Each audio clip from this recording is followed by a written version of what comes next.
The Duke of Ashford had not spoken a full sentence to his bride in the 3 months since their wedding. This was not cruelty, he told himself. It was simply the way of things. The marriage had been arranged with all the precision of a military campaign, signatures affixed to parchment, settlements agreed upon, estates consolidated. He had done his duty to his name, to his lineage, to the succession that stretched back 7 generations. What more could be expected of him? Alexander Blackwood, 6th Duke of Ashford, stood at the window of his London townhouse, watching the rain trace silver lines down the glass. Behind him, in the drawing room, his wife sat with her embroidery. He could hear the faint whisper of thread through fabric, the soft rustle of her gown when she shifted position. He did not turn to look at her. He had learned, in these months, to exist in the same rooms without truly seeing her. It was easier that way. She had been Lady Eleanor Whitmore before the wedding, daughter of the Earl of Pembroke. A perfectly suitable match. She possessed beauty, breeding, and a dowry that had restored 3 of his tenant farms. The Tun had called it the wedding of the season. He had stood beside her at the altar in Westminster Abbey, repeating vows in a voice that echoed through the vast stone space, and felt nothing but the weight of expectation pressing down upon his shoulders. The problem, if it could be called a problem, was that Eleanor had arrived at their marriage, with hope in her eyes. He had seen it on their wedding night, when she had waited for him in the Duchess's chambers, her dark hair loose around her shoulders, her hands trembling slightly as she smoothed the ivory silk of her nightgown. She had looked at him with something approaching tenderness, and he had felt a stirring of panic so profound that he had simply bowed, murmured a few words about allowing her to rest, and retreated to his own chambers. He had not returned since. Their life had settled into a pattern of careful avoidance. They breakfasted separately. They occupied different wings of the house. When society demanded their joint appearance, at dinners, at the theatre, at the endless succession of balls that marked the London season, they performed their roles with the precision of actors who had rehearsed their parts but shared no genuine connection. She would take his arm. He would lead her onto the dance floor. They would move through the figures of the waltz in perfect synchronization, their bodies close enough to observe propriety, distant enough to avoid true intimacy. He told himself he was protecting her. He told himself that a woman like Eleanor, gentle, well-bred, romantic, deserved better than the emptiness he carried inside him. He told himself that by maintaining this distance he was being merciful. But sometimes, late at night, he would hear her moving through the corridors of the house, her footsteps soft against the marble floors, and he would grip the edges of his desk until his knuckles whitened, fighting the urge to go to her. "Your Grace?" Her voice startled him from his thoughts. He turned slowly, keeping his expression neutral, arranging his features into the mask of aristocratic indifference he had perfected over years of practice. Eleanor stood near the fireplace, her embroidery abandoned on the chair beside her. She wore a gown of deep blue silk that made her skin seem luminous in the firelight. Her dark eyes met his with a directness that always unsettled him, as though she could see through all his carefully constructed defenses to the man beneath. "Yes?" He kept his tone clipped, professional, the voice he might use with his steward. She hesitated, and he saw her fingers twist together, a nervous gesture she tried to hide by clasping her hands at her waist. "I wondered if you might join me for tea this afternoon. Lady Hartwell has invited us both, but I thought perhaps we might arrive together, rather than—" She trailed off, and he knew what she meant to say. Rather than arriving separately as they always did, rather than maintaining the polite fiction that they were simply 2 people who happened to share a name and a house and nothing more. "I have business with my solicitor," he said, the lie coming easily.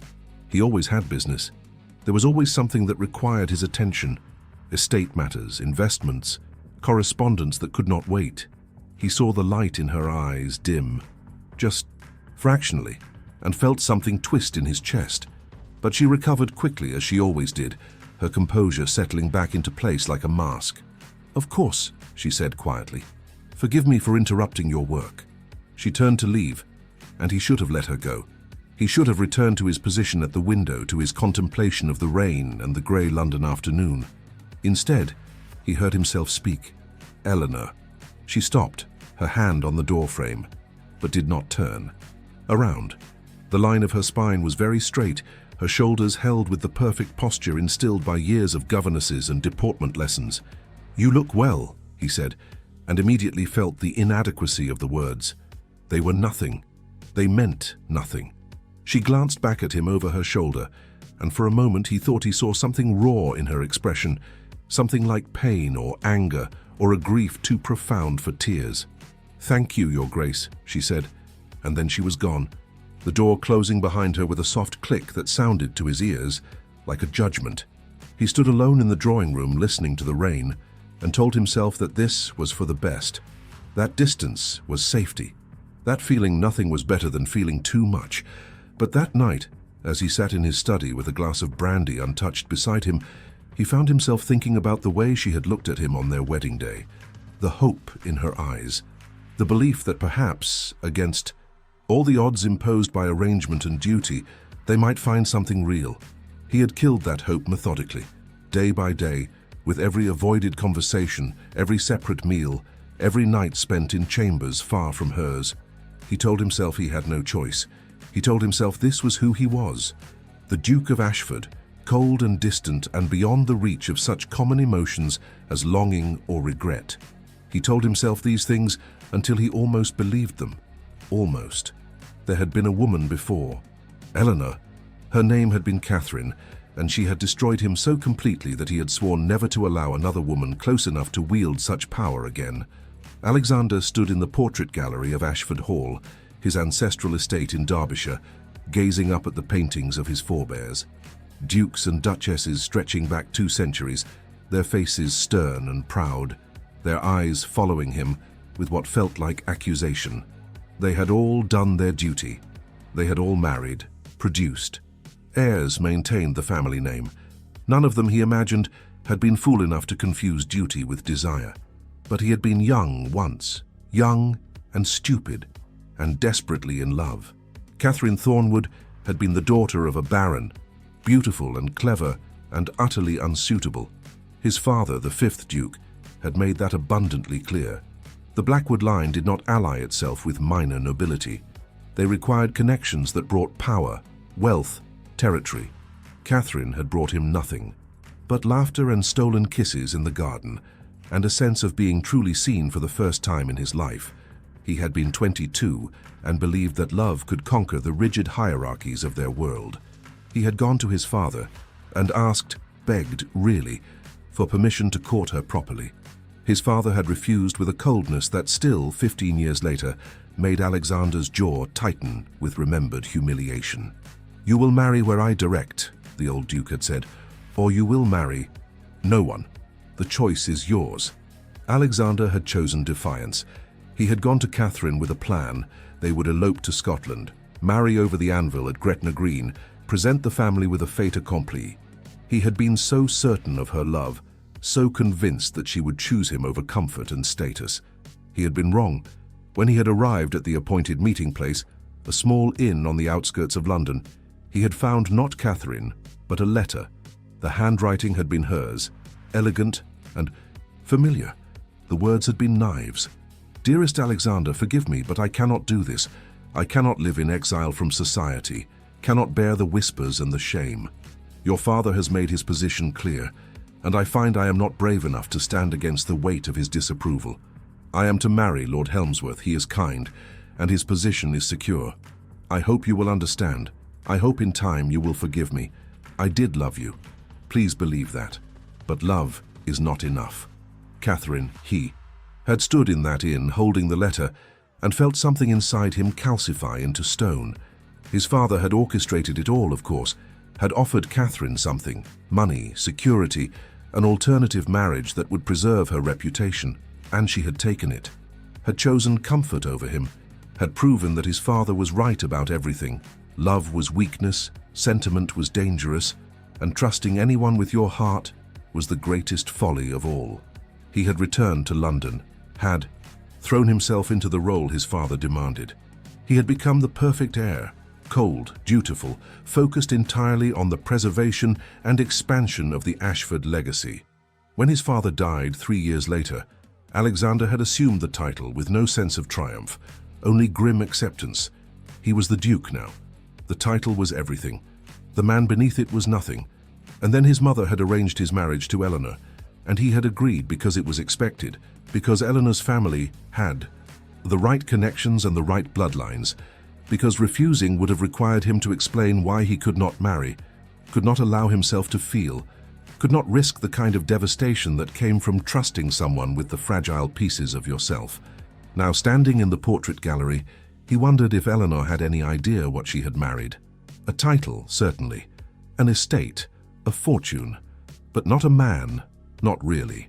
Just the carefully maintained shell of one, hollow and echoing and desperately afraid. Your Grace? He turned to find Eleanor herself standing in the doorway, wrapped in a shawl against the autumn chill that pervaded the old house. They had been at Ashford Hall for 2 weeks, having left London for the country as the season ended. Here, without the constant demands of society, their avoidance of each other had become almost absolute. They could go days without speaking, moving through the vast halls like ghosts, haunting different centuries. "I did not mean to disturb you," she said softly. "I was walking and saw the light." He should tell her to leave, should maintain the careful distance he had cultivated so assiduously. Instead, he found himself gesturing to the portraits. "My family," he said unnecessarily. 7 generations of Dukes of Ashford. She moved into the room, her footsteps quiet on the polished wood floor. She stopped beside him, tilting her head to study the portrait he had been contemplating. His father, painted in his prime, all arrogance and aristocratic bearing. "You have his eyes," she observed. "Unfortunately." The word slipped out before he could stop it, carrying more bitterness than he had intended. He felt Eleanor glance at him, curiosity and something else, concern perhaps, flickering across her face. "You did not admire him," she said. "It was not a question. I was taught to obey him. Admiration was never discussed."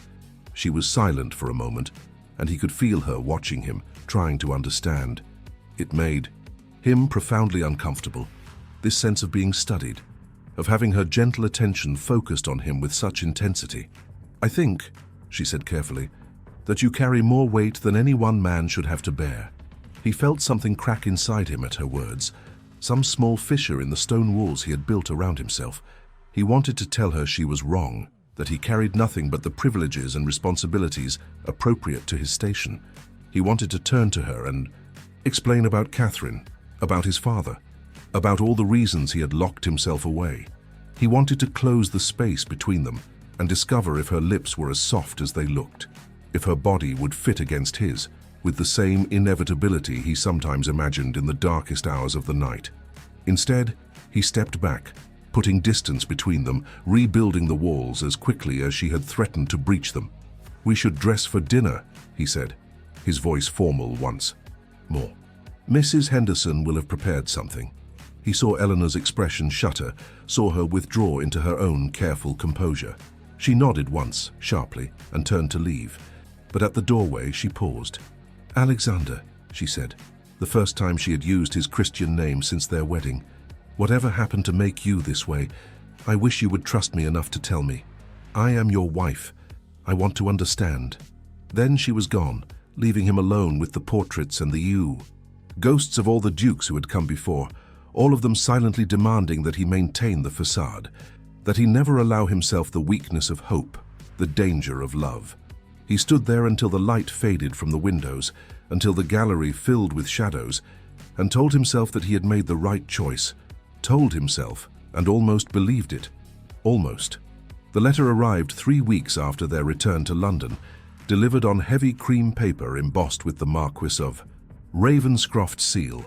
Alexander sat at his desk in the study, the Morning Post spread before him, and felt his jaw tighten as he read the elegant script. Lord Ravenscroft was hosting a ball, one of the grandest of the season, and requested the honor of the Duke and Duchess of Ashford's attendance. He had no particular reason to refuse. Ravenscroft was an old acquaintance, their families had been allies for generations, and society expected their presence at such events. But something about the invitation made him uneasy, though he could not have articulated why. Eleanor received her own invitation that afternoon. He knew because he heard her exclamation of pleasure from the morning room, a sound so rare in their silent house that it drew him from his study despite his better judgment. She stood by the window, the invitation held in her hands, her face transformed by genuine delight. "Lord Ravenscroft's ball," she said when she noticed him in the doorway. "I had not realized he was in. Sat down. We were great friends as children. Our estates bordered each other in Hertfordshire. I have not seen him in years." Something cold settled in Alexander's chest. "You were friends?" "Oh yes, quite close. Edmund used to sneak through the hedge to bring me books he thought I would enjoy. My father disapproved of novels, but Edmund had quite the collection." Her smile was wistful, nostalgic. "He was always terribly kind. Edmund." She spoke his Christian name with such easy familiarity, such obvious affection. Alexander felt his hands clench at his sides. "I see," he said, keeping his voice carefully neutral. "Then you will wish to attend. If it pleases you, Your Grace." It did not please him. Not at all. But he could hardly refuse without revealing the irrational jealousy that had seized him, jealousy he had no right to feel, given how thoroughly he had rejected any claim to his wife's heart. "Very well," he said. "We shall attend." The ball was held at Ravenscroft House in Tyde's, Mayfair, a magnificent Georgian mansion that glittered with candlelight and rang with music when their carriage arrived. Alexander helped Eleanor down, his hand on her elbow, the only point of contact between them. She wore ivory silk trimmed with gold, sapphires at her throat, the Ashford sapphires which his mother had presented to her after the wedding. She looked like a duchess, poised and elegant and utterly beyond his reach. They were announced at the top of the stairs, and Alexander saw heads turn throughout the ballroom, the Duke and Duchess of Ashford together at last. The whispers followed them as they descended, speculation about their marriage, about the distance everyone had observed. He kept his expression impassive, his hand steady on Eleanor's arm, even as he felt the weight of judgment pressing down upon them both. Lord Ravenscroft met them at the bottom of the stairs. He was tall and fair-haired, with an open, honest face, and eyes that lit with genuine warmth when he saw Eleanor. Alexander felt his jaw tighten as Ravenscroft took Eleanor's hand and bowed over it with more than perfunctory courtesy. "Eleanor," Ravenscroft said, familiarity in every syllable. "You are lovelier than I remembered. Marriage clearly agrees with you." Alexander heard the lie in those words. Marriage had not agreed with Eleanor. He had seen the way the light in her eyes had dimmed over the past months, the way her smiles had become increasingly rare, and now, watching her face brighten in response to Ravenscroft's attention, he understood what he had done to her. "Edmund, how wonderful to see you," Eleanor replied, her voice carrying a warmth Alexander had never heard directed at him. "It has been far too long." "Indeed, we must remedy that immediately. The first waltz, if your husband permits." Both of them turned to Alexander, waiting. He should refuse, should claim the dance himself, assert his rights as her husband. Instead, he inclined his head with aristocratic courtesy. "Of course," he said, his voice ice.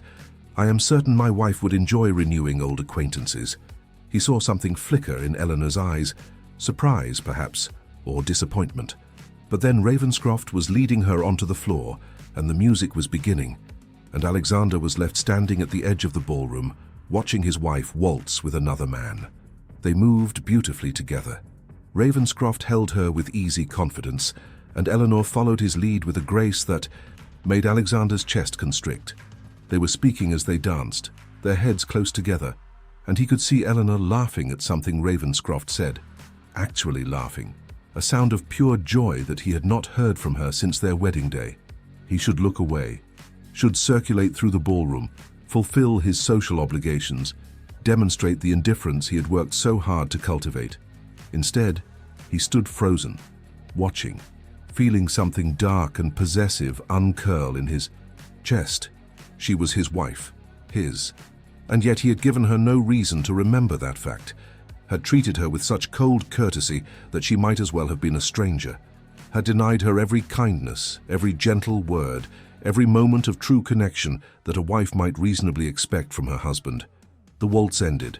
Ravenscroft bowed over Eleanor's hand again, holding it a moment too long. Then another gentleman approached, Lord Helmsley, young and charming and clearly delighted to make Eleanor's acquaintance.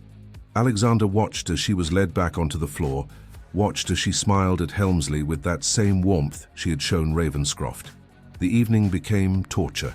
Dance after dance, partner after partner. Eleanor moved through the ballroom like a star, drawing admirers with her grace and beauty and the ineffable quality of loneliness that clung to her despite the crowd. And Alexander stood apart, refusing to dance, refusing to approach her, locked in the prison of his own pride.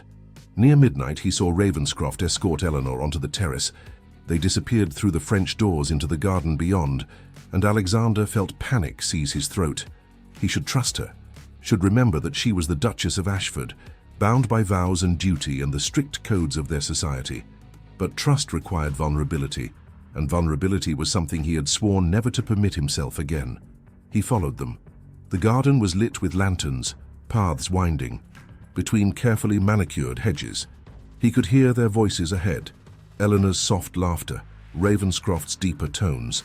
He moved silently, keeping to the shadows, and hated himself for this cowardice even as he continued forward. He found them beside a fountain, seated on a stone bench. Ravenscroft had removed his gloves, and his hand covered Eleanor's where it rested on her lap. They sat close enough that their shoulders touched, intimate in a way that made Alexander's vision blur with rage. "You deserve better than this, Eleanor," Ravenscroft was saying, his voice low and earnest. "Everyone can see that Ashford neglects you. If you were mine, but I am not yours, Edmund." Eleanor's voice was gentle but firm. "I am married. Those vows mean something to me even if they appear to mean nothing to my husband. Then leave him. Divorces can be arranged if one has cause, and neglect is cause enough, in my opinion. Edmund, please." Eleanor withdrew her hand from his, placing distance between them on the bench. "I appreciate your concern, truly, but this is my life, my choice. I knew when I married Alexander that it was an arrangement. I simply hoped, well, it does not matter what I hoped." Alexander felt those words like a blade between his ribs. He should step forward, should announce his presence, should do something.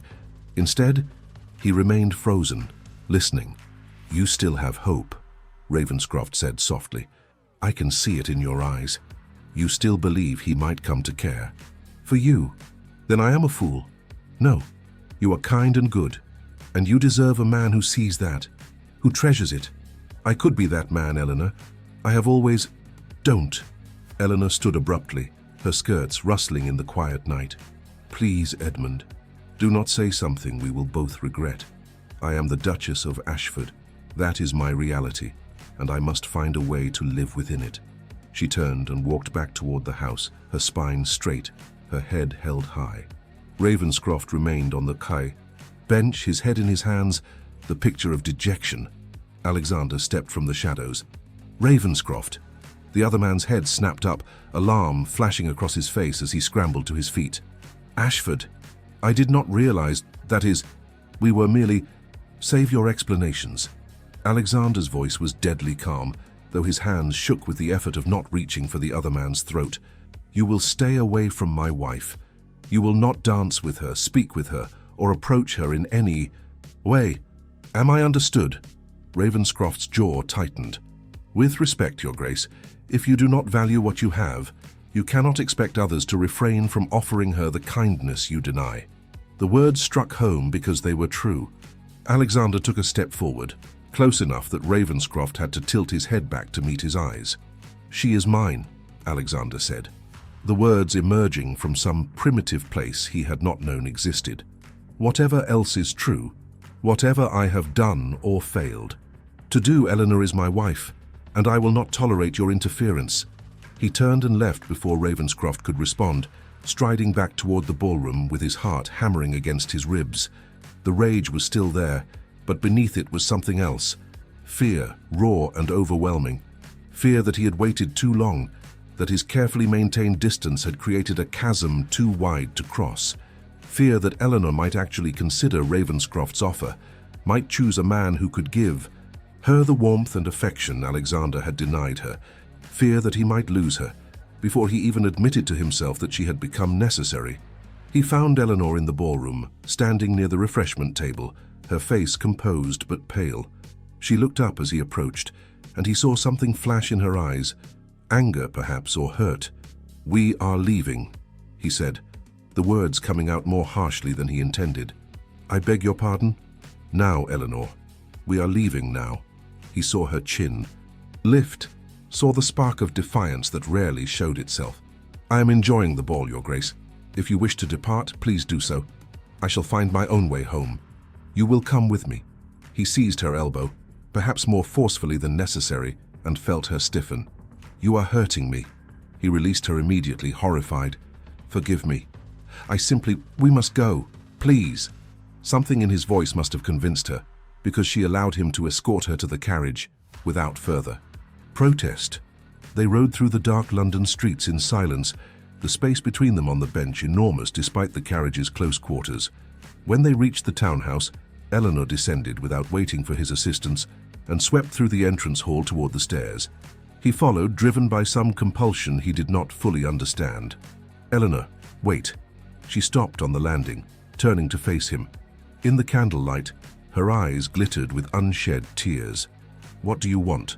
"From me, Alexander." The question emerged raw, all her careful composure stripped away. "You do not speak to me, do not touch me, do not acknowledge my existence except when society demands it. And yet tonight, you dragged me from the only pleasant evening I have had in months because... Why? Because another man showed me kindness, because someone dared to treat me as though I mattered." He stood at the base of the stairs, looking up at her, and felt the walls he had built around himself. Trembling. "He wants you," he said, the words emerging rough. "Ravenscroft. He wants to take you from me. And why should you care?"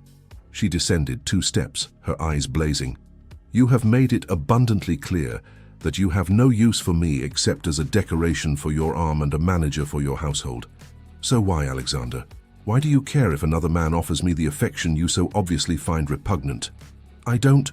He stopped, the denial catching in his throat. "It is not repugnant. You are not..." "Then what?" She took another step down, close enough now that he could smell her perfume, see the rapid rise and fall of her chest. "What am I to you? Because I cannot continue like this. I cannot live in this house, bound to a man who cannot even bear to look at me." He should tell her the truth, should explain about Catherine, about his father, about all the ways he had learned that love was weakness and trust was betrayal.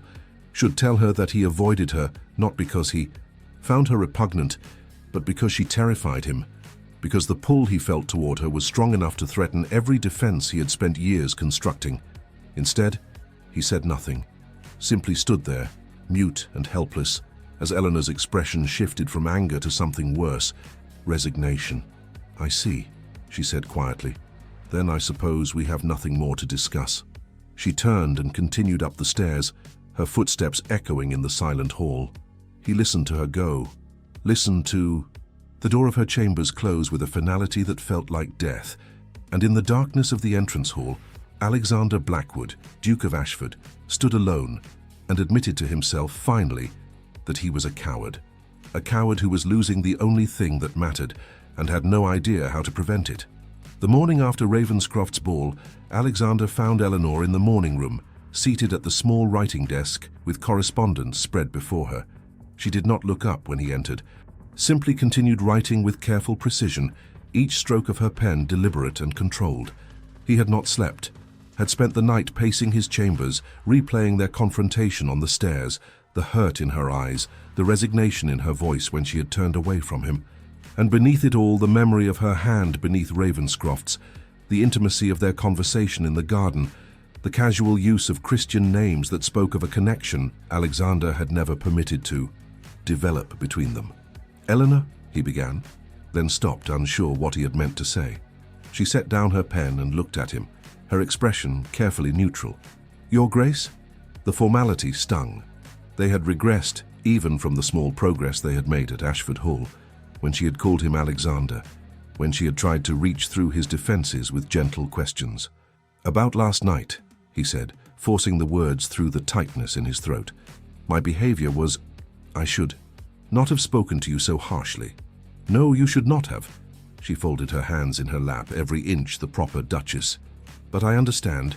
You were concerned about appearances, about what others might think if your wife was seen to enjoy another man's company. I shall be more careful in future to maintain the proper facade. That is not...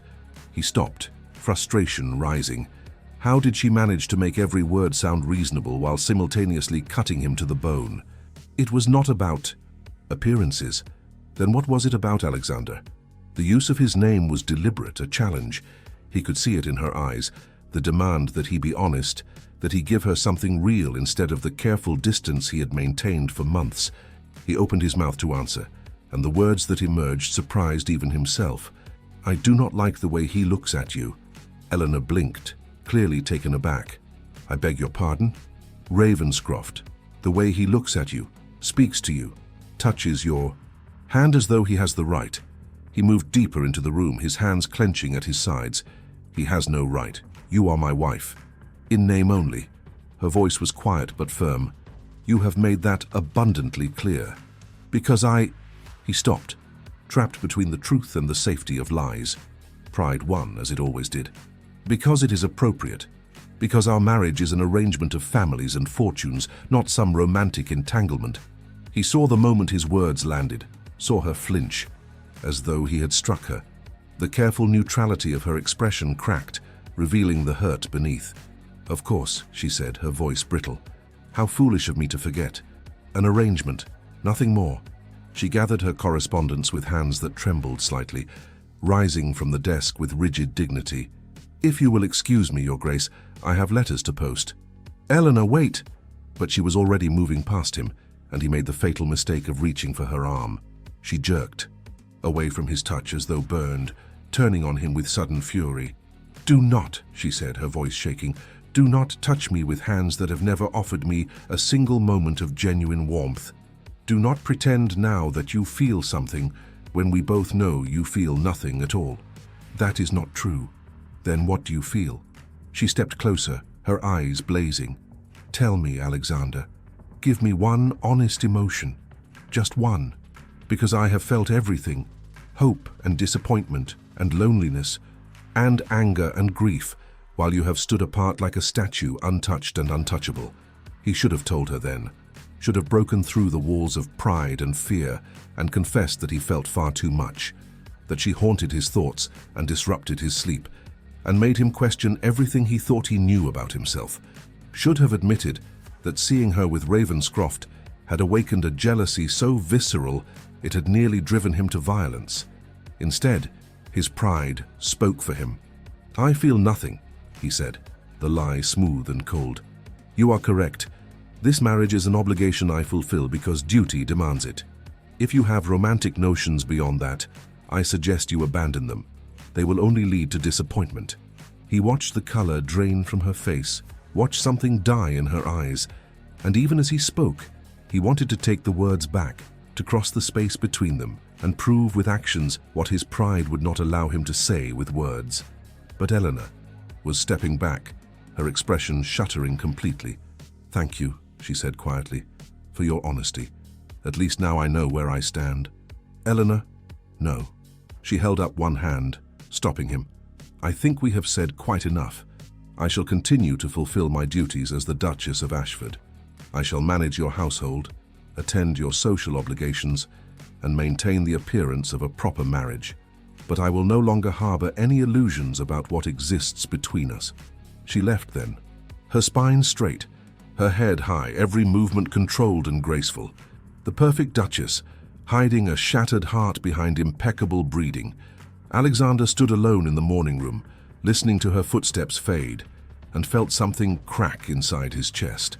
He had done it, had driven her away so completely that she would never again look at him with hope in her eyes, had protected himself so thoroughly that he had destroyed the only thing worth protecting. He moved to the window, staring out at the London street without seeing it. Carriages passed, pedestrians went about their business. The world continued as though nothing of significance had occurred. But Alexander felt as though the ground beneath his feet had shifted, as though he stood at the edge of an abyss of his own making. The days that followed were a new form of torture. Eleanor withdrew into perfect glacial courtesy. She spoke to him only when absolutely necessary, her words clipped and formal. She continued to manage the household with flawless efficiency, continued to appear at his side when society required it. But the woman who had once looked at him with hope, who had tried so hard to reach him, was gone. In her place was a stranger who wore his wife's face and felt nothing at all.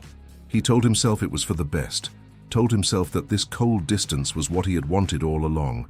But at night, lying in his chambers, he could hear her moving through the house, and the sound of her footsteps made his chest constrict with a longing he could no longer deny. 2 weeks after their argument, he encountered her in the library. She was reaching for a book on a high shelf, standing on tiptoe, her fingers just brushing the spine. Without thinking, he crossed the room and retrieved it for her, their hands touching briefly as he handed it to her. The contact lasted only a moment, but it was enough to make his breath catch. She had grown so thin, he noticed. There were shadows beneath her eyes that spoke of sleepless nights.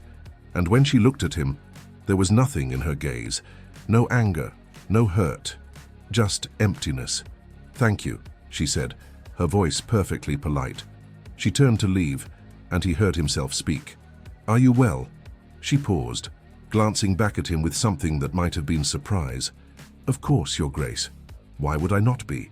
"Because you are fading away," he wanted to say. "Because the light has gone out of your eyes, and it is my fault. Because I am destroying you as surely as I destroyed myself." "No reason," he said instead. You seem tired." "I have not been sleeping well." She hesitated, then added, "The house is very quiet at night." It was an olive branch, he realized, a small admission of loneliness, an invitation for him to say something, to acknowledge that the silence between them was intolerable. He should have taken it, should have told her that he too lay awake, listening for her footsteps, wondering if it was too late to bridge the chasm he had created. Should have admitted that he regretted every cold word, every moment of distance, every choice he had made out of fear. Instead, he simply nodded. "I shall have Mrs. Henderson prepare you a draught to help you sleep." He saw Eleanor's expression close, saw her withdraw again behind the walls of perfect composure. "That will not be necessary," she said. "Good evening, Your Grace." She left him standing in the library, the book still in her hands, and Alexander knew with sudden terrible certainty that he was losing her. Not to Ravenscroft or any other man, but to the emptiness he had created between them. She was slipping away into some distant place where he could not reach her, and it was his own fault for pushing her there. That night, he sat in his study with brandy burning in his glass and Catherine's letter in his hands, the letter he had kept all these years as a reminder of why love was dangerous, why trust was betrayal, why allowing himself to feel was a weakness he could not afford. He read it again, the familiar words that had shaped his life for 15 years. Love is not enough. Catherine had written that, and he had believed it, had made it his creed, his protection, his cage. But sitting there in the darkness, thinking of Eleanor's empty eyes and brittle smile, he wondered if Catherine had been wrong, or rather, if he had misunderstood her meaning. Perhaps love was not enough when it was one-sided, when only one person bore the risk. Perhaps what Catherine had meant was that love without courage, without the willingness to fight for it, was not enough.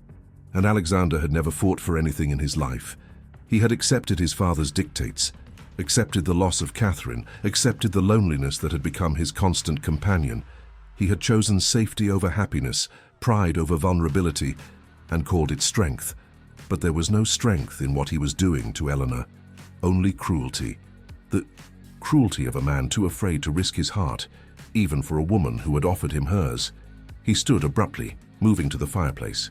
He should burn the letter, should destroy this relic of old pain and step into a new life, should go to Eleanor's chambers and tell her everything, about Catherine, about his fear, about the way she made him feel things he had thought himself incapable of feeling. But as he held the letter over the flames, his hand would not release it. The old fear was still there, whispering that vulnerability led to destruction, that trust led to betrayal, that loving anyone was giving them the power to destroy you. He pulled the letter back from the fire, folding it carefully, placing it back in the drawer where it had lived for 15 years. And with that action, he sealed both their fates. He did not know it then, but the choice had already been made. He had chosen fear over love, protection over connection, and in doing so, had set in motion the events that would bring him to his knees. The breaking point was coming, and when it arrived, Alexander would discover that there were things worse than the pain of betrayal, things like the agony of losing someone you had never admitted you loved. The invitation arrived on a grey October morning, delivered with the rest of the post. Alexander noticed it because Eleanor's hands trembled when she opened it, her face going pale as she read the contents. "What is it?" he asked, setting down his newspaper. They were breakfasting together for the first time in weeks, a concession to his mother's impending visit, as the Dowager Duchess would certainly notice if they maintained separate schedules. Eleanor looked up, and he saw something in her eyes he could not quite identify. Fear, perhaps, or determination. "My aunt has invited me to Bath," she said, her voice carefully controlled. "She is unwell and requests my assistance in managing her household. How long would you be gone?" She does not specify. Several weeks at least, perhaps longer depending on her condition. Alexander felt something cold settle in his chest. Several weeks without Eleanor in the house. Several weeks of rooms that felt empty even when she occupied them, of silence that had become his punishment and his prison. "I see," he said, keeping his voice neutral. "And you wish to accept?" She met his eyes, and he saw the challenge in her gaze. "Do I have your permission to leave, Your Grace?" He should say no. Should tell her that her place was here at his side, fulfilling the duties they had sworn to uphold. Should admit that the thought of her absence filled him with a panic he did not fully understand. But pride, as always, spoke for him. If your aunt requires your assistance, it would be uncharitable to refuse. He watched something flicker across her face. Disappointment, he thought, though she hid it quickly. "Then I shall make the arrangements," she said quietly. "I thought I might depart at the end of the week. 3 days. She would be gone in 3 days. He nodded, returning his attention to the newspaper he was no longer reading. "Very well." Eleanor rose from the table, her breakfast barely touched. At the doorway she paused. "Alexander." He looked up, and for a moment saw the woman she had been on their wedding day. Hopeful and nervous, and so very young. But the hope was gone now, replaced by something that looked very much like resignation. "Yes?" She opened her mouth, seemed to struggle with something, then simply shook her head. "Nothing. Forgive me." She left, and Alexander sat alone at the table, staring at her abandoned plate, and felt the first stirrings of real fear. The 3 days passed too quickly. He watched Eleanor prepare for her departure with the same efficiency she brought to all her tasks. Trunks were packed, arrangements made, letters sent ahead to Bath. She moved through the house like a ghost, speaking to the servants, organizing her affairs, saying nothing to him beyond the polite necessities. The night before she was to leave, Alexander found himself standing outside her chambers, his hand raised to knock. He could hear her moving within, the soft sounds of final preparations. He should go to her, should step through that door and tell her not to go. Tell her that the house would be unbearable without her. Tell her that he was sorry for every cold word and every moment of distance. His hand fell back to his side. He returned to his own chambers and poured himself a brandy he did not drink, staring into the fire until the embers died to ash. The morning of her departure was grey and drizzling, the London streets slick with rain. Alexander watched from the study window as the servants loaded her trunks onto the carriage. Eleanor appeared in the entrance hall in a travelling dress of dark blue, a bonnet shading her face. She looked small and fragile, nothing like the Duchess who had managed his household with such quiet competence. He should go to her, should at least see her off properly. He remained at the window, frozen by something he refused to name as fear. He heard the front door open, heard the murmur of servants' voices, heard the carriage door close with a finality that made his chest constrict. Only then did he move to the window, watching as the carriage pulled away from the townhouse and disappeared into the rain. And standing there alone in the study, Alexander Blackwood finally admitted to himself what he had known for months but been too cowardly to acknowledge. He loved her, loved Eleanor with a depth that terrified him, with a fierceness that made all his careful defenses seem like the pathetic constructions they were. He had loved her since their wedding day, perhaps even before, had loved the hope in her eyes and the gentle way she tried to reach him and the quiet dignity with which she bore his coldness. And he had driven her away. The house became a mausoleum in Eleanor's absence. Alexander tried to return to his old routines, the business with his steward, the meetings with his solicitor, the endless social obligations that filled the days of a duke. But everything reminded him of her, the morning room where she had sat with her correspondence, the library where she had reached for books on high shelves, the drawing room where she had worked on her embroidery while he stood at the window, too proud to cross the space between them. He began writing letters to her, long rambling things that he never sent, in which he tried to explain about Catherine, about his father, about all the ways he had learned to protect himself, and in doing so had become someone not worth protecting. He wrote about the night he had stood outside her chambers and been too afraid to knock. He wrote about watching her waltz with Ravenscroft and feeling his world tilt on its axis. He wrote about loving her and being terrified of what that love meant. The letters piled up in his desk. Drawer, unsent. What good were words on paper when he had proven with actions that he was incapable of the vulnerability love required? A week passed. Then 2. He received brief notes from Eleanor, formal and perfunctory, informing him that her aunt's condition was improving, but that her presence was still required. He read each note multiple times, searching for any sign of warmth, any indication that she missed him even fractionally as much as he missed her. There was nothing, just duty and distance and the careful courtesy that had become her armor against him. The 3rd week, his mother arrived from Ashford Hall. The Dowager Duchess swept into his study without knocking, her sharp eyes taking in the disorder, the unwashed brandy glasses, the neglected correspondence, the general air of desolation that had settled over the room. "Alexander," she said without preamble, "you look dreadful." "Good morning, Mother. How kind of you to notice." She ignored his sarcasm, settling herself in the chair across from his desk with the regal bearing she had never lost. "Where is Eleanor?"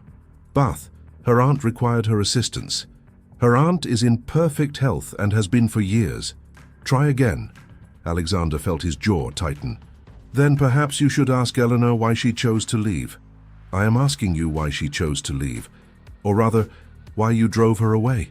He stood abruptly, moving to the window, the same window where he had watched Eleanor's carriage disappear into the rain. "I did not drive her anywhere. She made her own choice." "Alexander Christopher Blackwood." His mother's voice was sharp enough to make him turn. "I raised you better than to lie, especially to yourself. That girl arrived at this marriage with hope in her eyes and left it with none. What did you do to her?" "Nothing," he said, the word bitter. "That is precisely the problem. I did nothing." His mother was silent for a long moment, studying him with the perceptiveness that had always unnerved him. "You are afraid," she said finally. "I am not. You are afraid," she repeated, "just as your father was afraid, and just as his fear made him cold and cruel and ultimately alone. Yours will do the same to you." Alexander felt something crack in his chest. Father was never afraid of anything. Your father was terrified of everything. His mother's voice was softer now, almost gentle.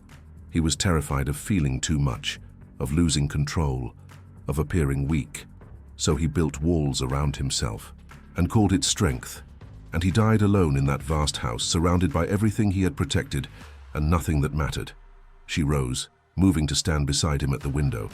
"I loved your father, Alexander, but I also saw what his fear cost him, cost both of us, and I will not watch you make the same mistakes." "It is too late," he said quietly. "I have already." "It is never too late." She placed a hand on his arm, her touch gentle. "Not if you are willing to fight for it. But you must decide what you want more, the safety of your pride or the risk of your heart." After his mother left, Alexander sat in the study as the afternoon light faded to evening. The rain had begun again, drumming against the windows, the same rain that had fallen the day Eleanor left.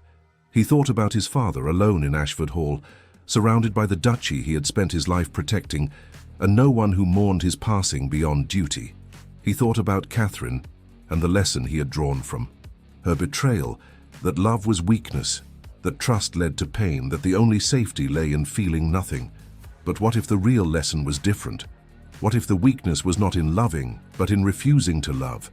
What if the pain of loneliness was worse than any betrayal could ever be? He pulled open the desk drawer and removed all the letters he had written to Eleanor, dozens of them, filled with confessions he had been too afraid to speak aloud. He read through them, seeing his own cowardice, laid bare in black ink. Then he took a fresh sheet of paper and began to write. Not a long letter this time, not a rambling explanation, just the truth, simple and terrible and absolutely essential. Eleanor, I was wrong about everything. I chose fear over love, pride over vulnerability, and in doing so I hurt the only person who mattered. I have no right to ask for your forgiveness, no claim to your affection, no reason to hope that you might return. But I am asking anyway, not because I deserve it, but because I cannot bear the thought of living the rest of my life without trying.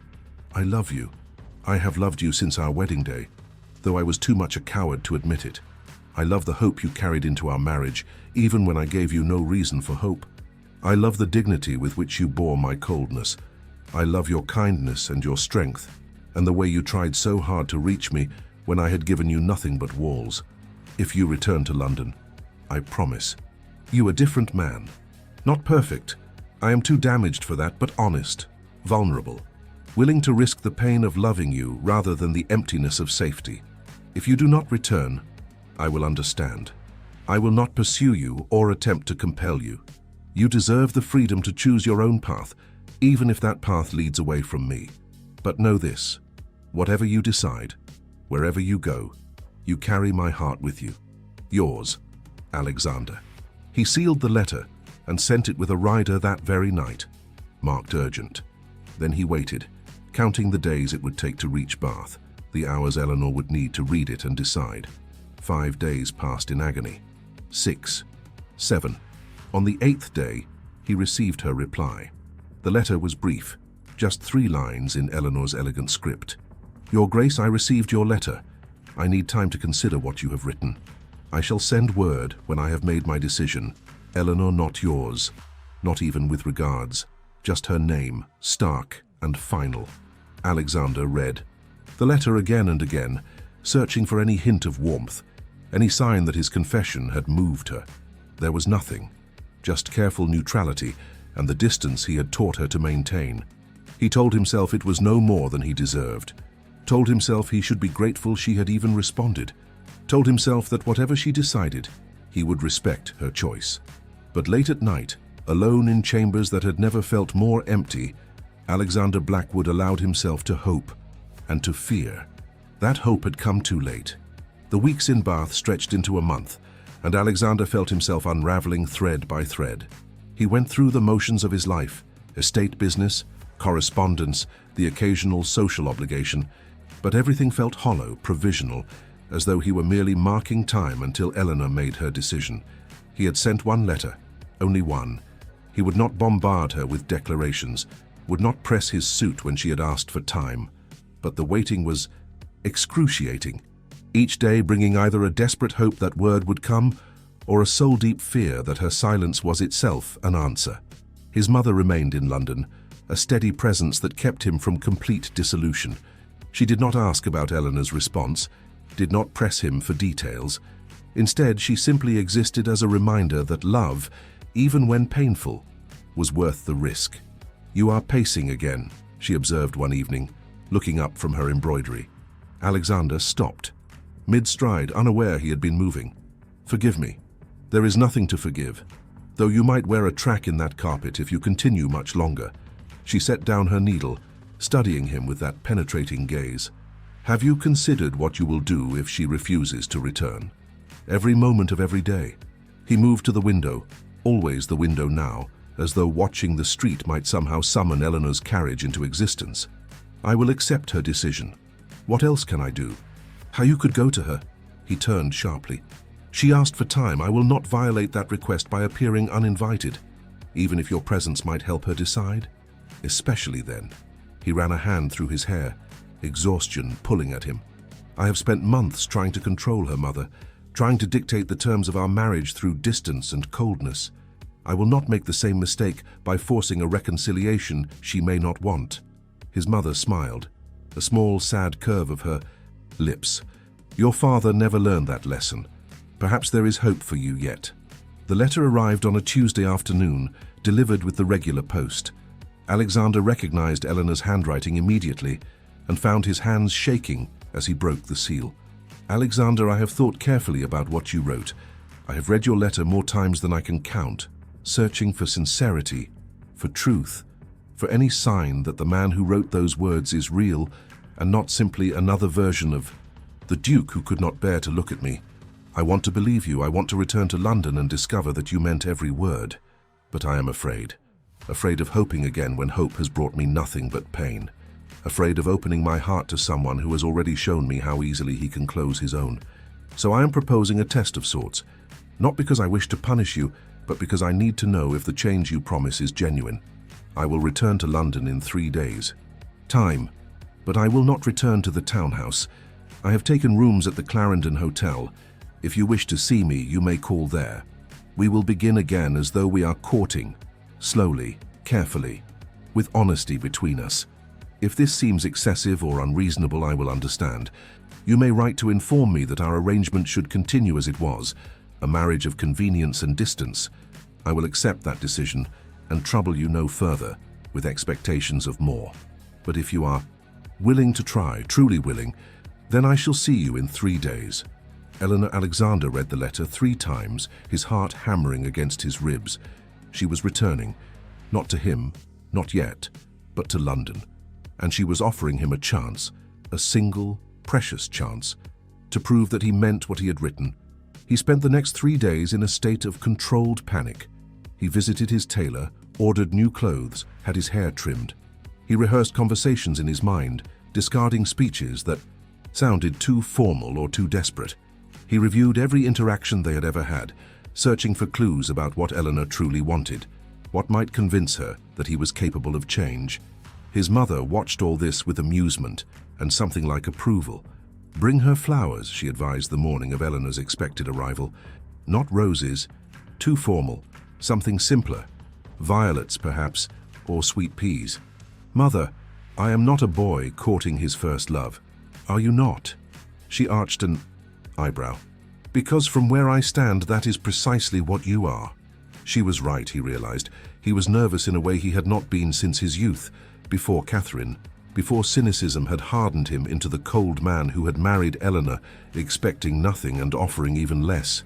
The Clarendon was one of London's finest hotels, all elegant restraint and impeccable service.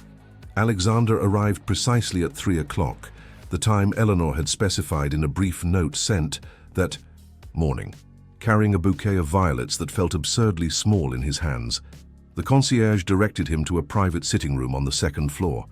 Alexander climbed the stairs slowly, his heart in his throat, trying to prepare himself for whatever awaited.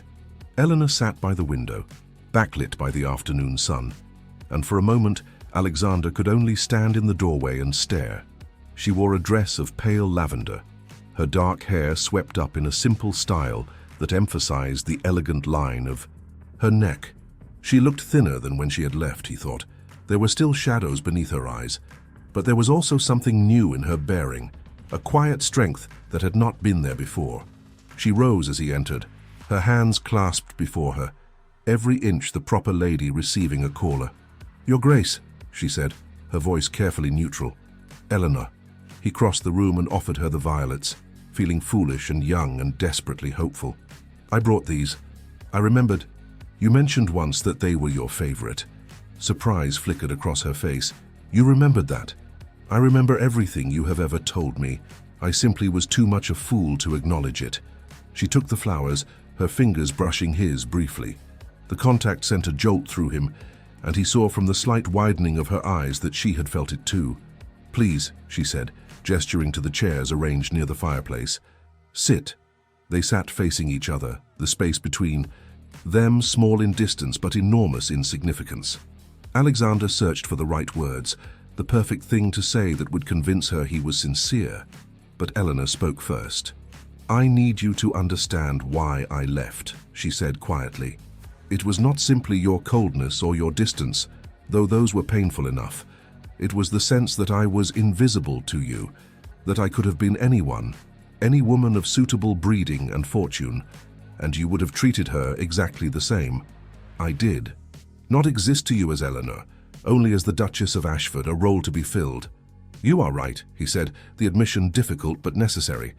"I did see you that way, at first. And now? Now I see you as the woman who tried so hard to reach me when I gave her nothing but walls. The woman who managed my household with grace and my social obligations with patience and my coldness with a dignity I did not deserve. The woman whose absence has made every room in my house feel empty. He leaned forward, willing her to believe him. I see you, Eleanor. Perhaps for the first time I truly see you, and what I see terrifies me. Why? Because loving you means risking the kind of pain I swore I would never allow myself to feel again. He told her then about Catherine, about his father, about 15 years of building walls and calling it strength, of choosing safety over vulnerability, of convincing himself that feeling nothing was better than feeling too much. Eleanor listened. Without interrupting, her dark eyes fixed on his face, and he saw understanding dawn in her expression. So when you married me, she said slowly, you were already determined to keep me at a distance.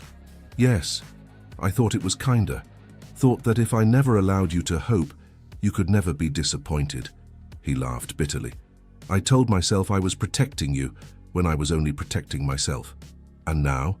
Now I understand that protection without connection is just another word for prison. I was so afraid of being hurt that I hurt you instead. And in doing so I became exactly like my father, cold and alone and surrounded by everything except what mattered. Eleanor was quiet for a long moment, her gaze moving to the window, to the London street beyond. You wrote in your letter that you loved me. I do. I love you more than I thought myself capable of loving anyone. But love is not enough, Alexander. You must know that. Catherine taught you that lesson, and I have. Learned it myself these past months. Love without trust, without vulnerability, without the willingness to be hurt. That is not really love at all.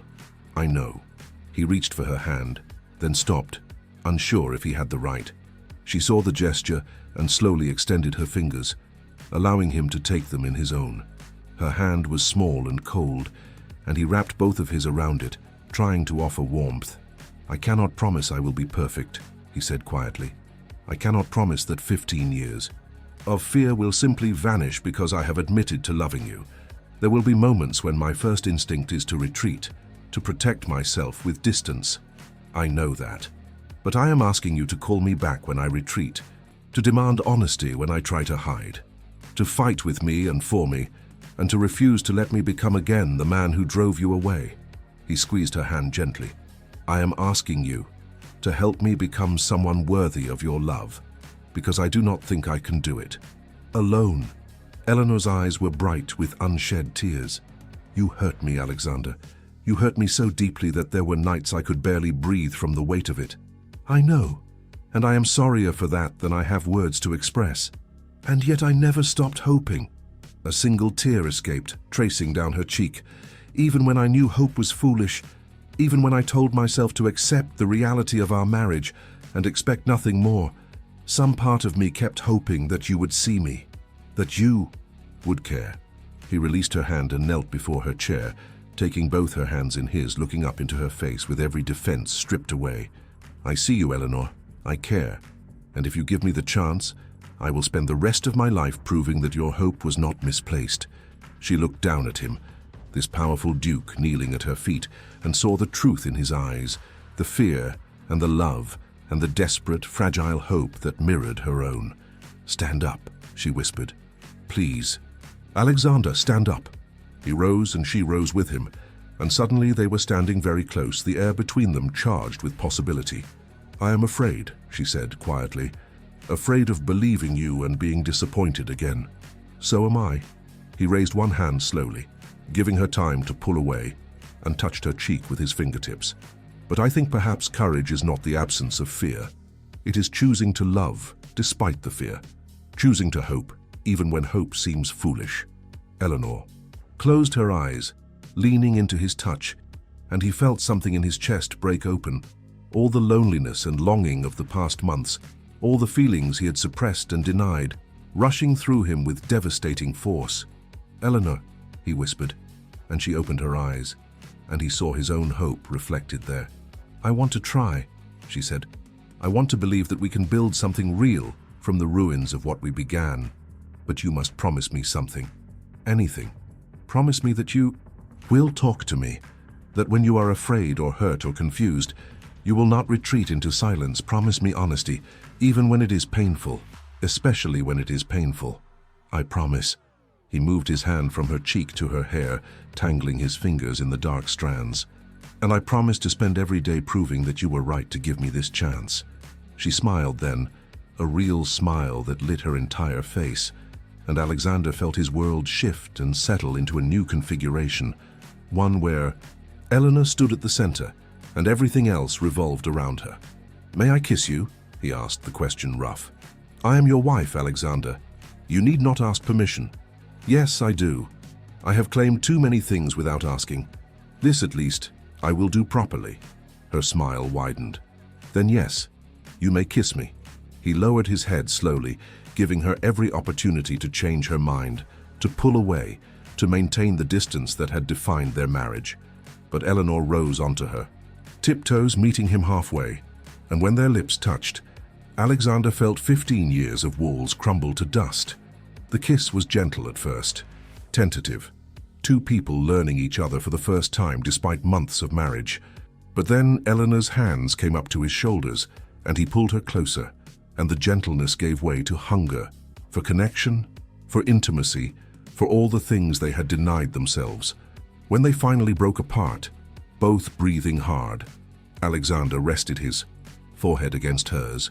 "Come home," he whispered. "Please, Eleanor, come home." "Not yet." She pulled back slightly, her hands still on his shoulders. "We will court properly first. You will call on me here. We will take walks in the park and attend the theater, and have conversations where we actually speak to each other like two people who wish to know each other. And then? And then, when I am certain that you mean what you say, when I have seen that you can be vulnerable without retreating, when I trust that you will not break my heart again, then I will come home." It was not the answer he wanted. He wanted her in his house, in his bed, in his life, immediately and irrevocably. But he understood what she was asking for, proof that his transformation was real, that he could maintain vulnerability beyond the first flush of reconciliation. "How long?" he asked. "As long as it takes." She smiled, softening the words. "But I do not think it will be very long. You have waited months to speak to me honestly. I suspect you will not be able to contain yourself for more than a few weeks." She was right. Over the following days, Alexander called on Eleanor every afternoon, bringing flowers and books and stories from his childhood he had never shared with anyone. They walked through Hyde Park, talking about everything and nothing. They attended the theater, sitting close enough that their shoulders touched, and afterward discussed the performance over dinner in quiet. Restaurants where no one knew the Duke and Duchess of Ashford. Slowly, carefully, they learned each other. Eleanor told him about her childhood, about her loneliness as an only child in a great house, about the books she had loved and the dreams she had harbored. Alexander told her about the weight of the title, about his father's coldness, about the boy he had been before cynicism had hardened him. And through it all, he practiced vulnerability. When he felt himself wanting to retreat, he said, so aloud. When old fears surfaced, he shared them rather than hiding. When Eleanor asked difficult questions, he answered honestly, even when the truth was painful. 2 weeks into their courtship, they were walking through the park when Eleanor stopped suddenly, turning to face him. "I am ready," she said simply. "Ready for what?" "To come home, to truly try at our marriage, to be your wife in more than name." She took his hand, lacing their fingers together. "You have proven yourself, Alexander.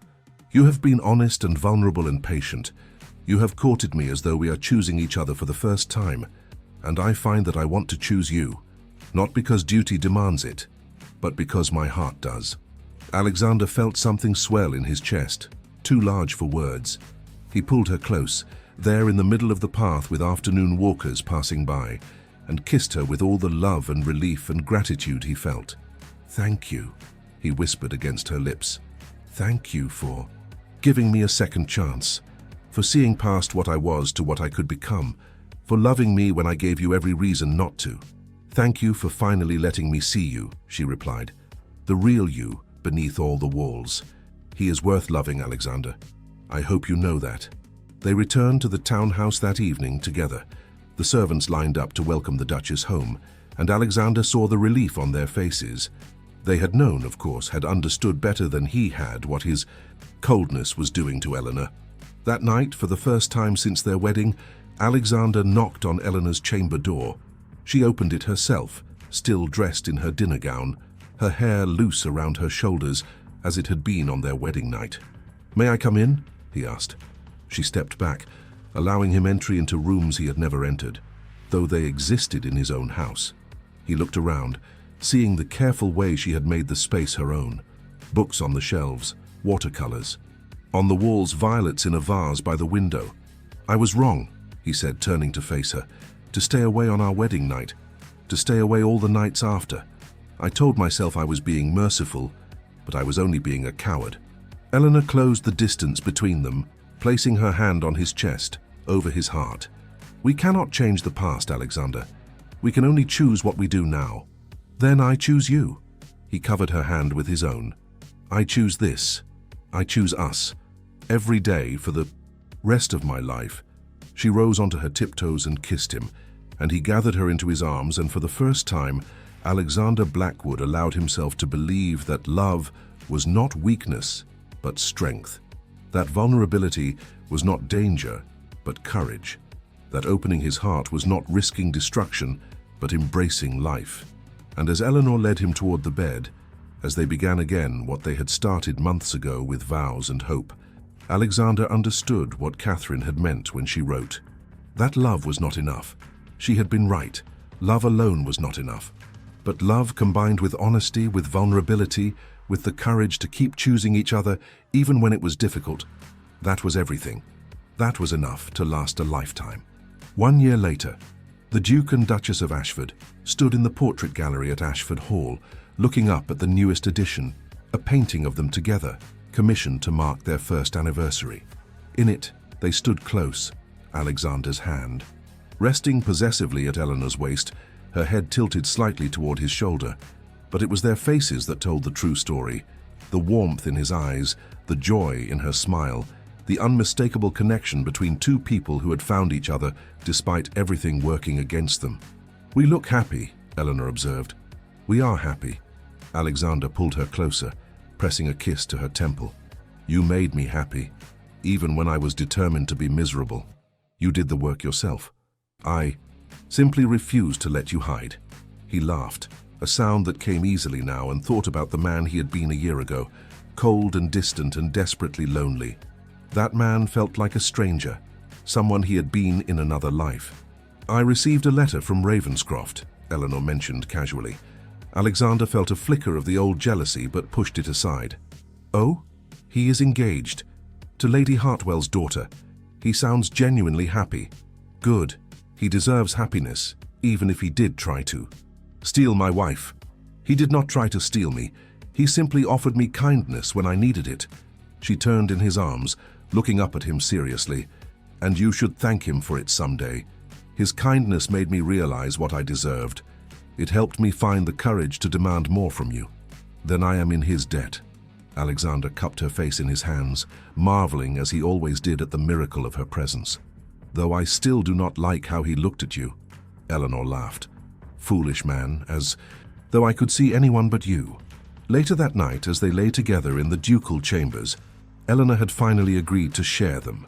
Though she still kept her own rooms for mornings when she wanted solitude, Alexander thought about all the ways his life had changed. His relationship with his mother had deepened. He spent less time hiding in his study and more time actually living. He had even begun to enjoy society, now that he had Eleanor at his side to share observations and laughter. But, more than any external change, he had changed internally. He had learned to feel without fear, to love without walls, to trust that vulnerability was not weakness, but the greatest strength of all. "I love you," he whispered into the darkness. Eleanor stirred against him, already half asleep. "I know," she murmured. "You tell me every day. And I will continue to tell you every day for the rest of our lives." She smiled against his chest. "Then I am the most fortunate woman in England." "No," Alexander said quietly, holding her close as she drifted into sleep. "I am the most fortunate man, because you gave me something I thought I had lost forever." "What is that?" she asked drowsily. "Hope," he said. and a second chance to deserve it. In the darkness, Eleanor's hand found his and squeezed gently, and Alexander closed his eyes, surrounded by the warmth of her presence and the knowledge that he was finally truly home.